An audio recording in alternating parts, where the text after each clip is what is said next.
आज supreme court में Peshawar high court के लार्जर बेंच और इलेक्शन कमीशन के 1 मार्च के ऑर्डर के ख़िलाफ़ सुन्नी इत्तेहाद कौंसिल की 2 पिटीशनें पेंडिंग थी और इसमें एक तीसरी पिटीशन हमारी president women wing Pakistan Kanwal Shahzeb साहिबा की भी पिटीशन पेंडिंग थी।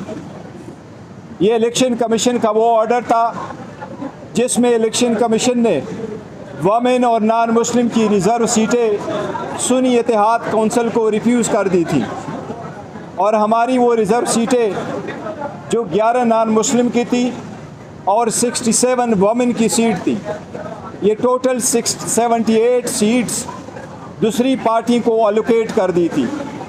इलेक्शन कमीशन के उस ऑर्डर को 1 मार्च के ऑर्डर को 13 मार्च और 14 मार्च को पेशावर हाई कोर्ट के लार्जर बेंच ने अपहोल्ड कर दिया था। इस एंटायर प्रोसेस में हम हमेशा यही कहते रहे कि हमारे साथ गैर आईनी और गैर कानूनी सलूक हुआ है और इलेक्शन कमीशन का ऑर्डर गैर आईनी था और लॉ में सस्टेनेबल नहीं था। हम थ्रू आउट ये कहते रहे कि किसी भी पॉलिटिकल पार्टी को आईन के मुताबिक उसकी जीती हुई सीटों से ज़्यादा सीटें नहीं मिल सकती।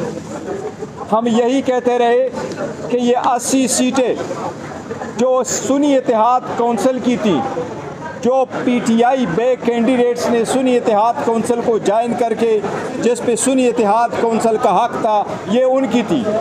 लेकिन इलेक्शन कमीशन ने 4 मार्च को ये सारे सीटें दूसरी पार्टी को अलोकेट कर दी थी, वो नेशनल असम्बली में भी और तीनों प्रोविंशियल असम्बली में भी, सिंध, पंजाब और केपीके असम्बलीज़ में। पंजाब, सिंध और नेशनल असम्बली में वमेन और नॉन मुस्लिम ने ओथ उठाया था, जबकि हमारा यही स्टैंड था कि सुप्रीम कोर्ट फैसला करने दे। इसी वजह से केपीके में रिज़र्व सीटों पे वोट नहीं लिया गया था।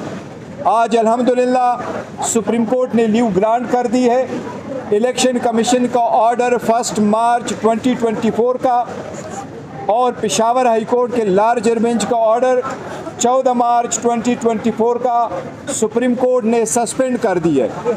सुप्रीम कोर्ट ने अल्हम्दुलिल्लाह ये भी डायरेक्शन दी है कि ये 78 मेंबरान साहिबान जो सीटों पे पार्लियामान आए हैं या असम्बलियों में जा चुके हैं, वो आइंदा किसी भी कानून साजी में वोट का इस्तेमाल नहीं करेंगे।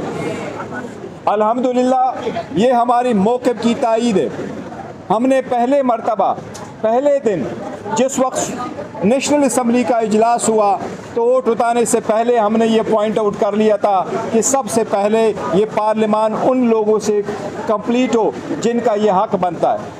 फिर सदर के इलेक्शन के वक्त भी हमने कहा कि ये जो साहिबान आए हैं जिन्होंने ओथ उठाया है रिज़र्व सीट पे, लेकिन ये इंट्रूडर्स है इन द पार्लियामेंट, ये इंट्रूडर्स है इन द प्रोविंशियल असम्बली, लिहाजा ये वोट नहीं दे सकते जब तक ये फैसला ना हुआ हो। लिहाजा आप सदारती इलेक्शन ना करवाए, इन लोगों को वोट का हिस्सा ना दें।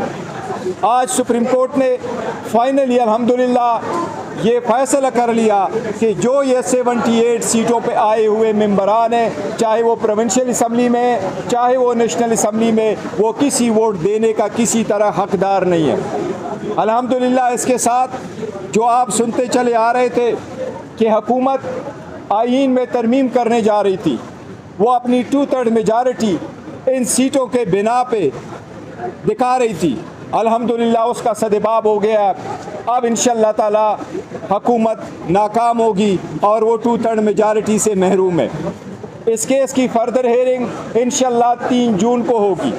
हम पहले दिन से ये कहते चले आ रहे थे और सुप्रीम कोर्ट से इस्तदा किए आ रहे थे कि इवन हमने जो पिटीशन फॉर्म 45 पे फाइल की है कि वो लोग जो इलेक्शन हार चुके थे कानून और आईन के मुताबिक, प्रिजाइडिंग अफसरान ने उनके जैसे वोट काउंट किए थे, रिटर्निंग अफसरान ने आईन और कानून के मुताबिक जो आपने टैली की थी उसके मुताबिक अगर आप जमा कर लेते तो पाकिस्तान तहरीक इंसाफ की नेशनल असम्बली में 180 सीटें हैं। इंशाल्लाह ये 180 सीटें हमें मिलेगी अगर सुप्रीम कोर्ट ने उस पिटीशन को उठाया, जिस तरीके से हमारे ये मौक़िफ़ एक्सेप्ट कर लिया। हमें अदलिया से एतमाद है, अदलिया पे एहतराम है। हम उनसे दरख्वास्त करते हैं कि बाकी भी केसेस ऐसे उठाए। आवाम की बुनियादी हकूक़ का तहफ़्फ़ुज़ करना सुप्रीम कोर्ट की ज़िम्मेदारी है।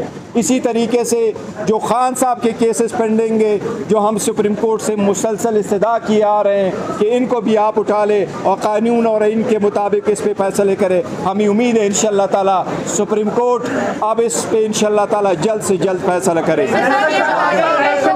आप लोग आ जाओ ना, अंदर आ जाते हैं। कोई बंदा भेज देते उसे को जल्दी 1 मिनट के लिए बुला लो। रेडी है? क्यों सर? बिस्मिल्लाह। हमारे सारे कामयाब। मैं कह रही थी निशान हम क्रॉस द रोड रहते हैं।